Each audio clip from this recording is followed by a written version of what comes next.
Ladies and gentlemen, get ready because today, we're embarking on a wild ride through one of the most chaotic, hilarious, and surprisingly insightful SML episodes, Junior Stops SeaWorld.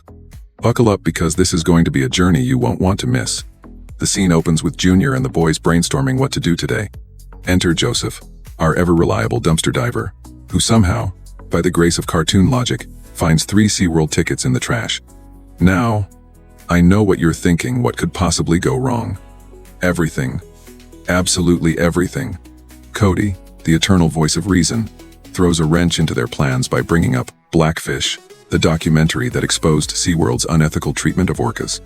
Now, if you haven't seen Blackfish, it's basically the Shawshank Redemption of depressing animal documentaries. Cody is trying to be the moral compass here, but naturally, the others mock him with your classic mom whale jokes. Because nothing says maturity like using your best friend's mom as a punchline. Here's where the brilliance starts. Cody's insistence leads them to watch a parody documentary narrated by Chad Washwell, a former SeaWorld trainer. And holy smokes, is this guy a train wreck? He casually confesses to witnessing trainers slapping whales, pistol whipping them, and even a whale playing with a dead trainer's body, like it's an aquatic puppet show. Satire levels, maximum. Let's pause for a moment here. If you're enjoying this deliciously dark analysis so far, don't forget to smash that like button, subscribe for more breakdowns, and drop a comment about your favorite SML episode. Alright, back to the madness. After witnessing the horrors of SeaWorld, Junior decides they must free the whales. He sees himself as Harriet Tubman but for whales, dubbing himself Harriet Whaleman, or better yet, Whale Tubman. It's hilarious, absurd, and a not-so-subtle jab at how history and serious causes get butchered when filtered through the mind of a 10-year-old. Now, onto the plan and brace yourself because this is peak SML stupidity. Junior's idea is to put a 12 0-pound killer whale into a trash bag. I'll give you a second to process that. The logical flaws here are so massive they could have their own gravitational pull. Jeffy, the living embodiment of sure, why not, enthusiastically joins the plan. Together, they head to SeaWorld. Jeffy distracts the worker by wetting himself because of course he does, while Junior and Cody attempt to bag an orca like it's yesterday's groceries. Surprisingly, they succeed. They sneak a whole orca out of SeaWorld using a trash bag and the power of cartoon physics. Cue the celebration, until reality slaps them harder than a whale's tail. They realize they have no idea what to do with the whale. So, naturally, they dump it in a bathtub, because a whale used to thousands of gallons of ocean water will definitely thrive in Marvin's suburban tub. Cody, still the voice of reason, points out that maybe, just maybe, a bathtub isn't sufficient. Junior's solution? Feed the whale bugles. Brilliant. Move over SeaWorld nutritionists. Junior's got this covered.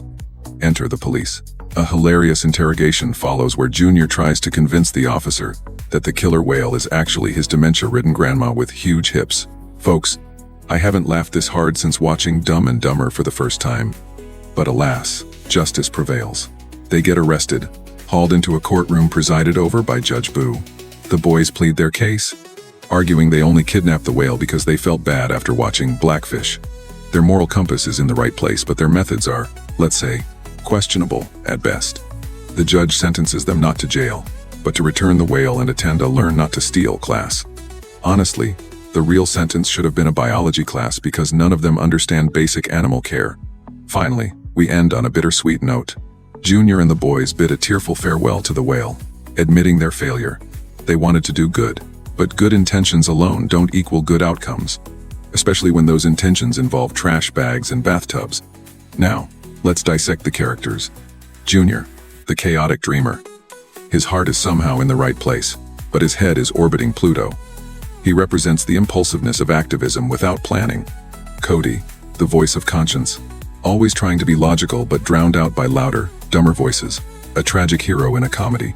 Jeffy, the wild card. A living meme who jumps into chaos headfirst without a second thought. The SeaWorld worker, surprisingly chill, maybe too chill, representing a jaded acceptance of a broken system. The police officer, comic relief authority figure, emphasizing that adults are just as confused as kids sometimes. Social commentary? Oh, you bet. This episode isn't just a goofy heist. It's a scathing satire on performative activism, people jumping into causes they don't fully understand because they want to feel like heroes. It's about how misinformation, naivety, and good intentions can combine into a disaster cocktail. The mishandling of the whale echoes real-world issues. Charity groups that unintentionally do more harm than good.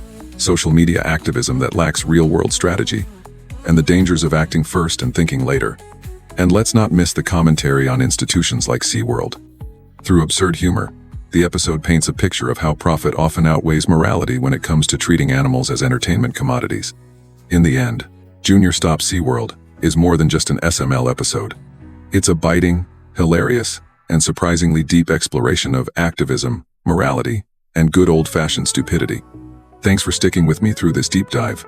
Be sure to like, comment, and subscribe for more breakdowns of SML's brilliant insanity. And remember, if you're planning to save a whale, maybe, just maybe, don't use a trash bag.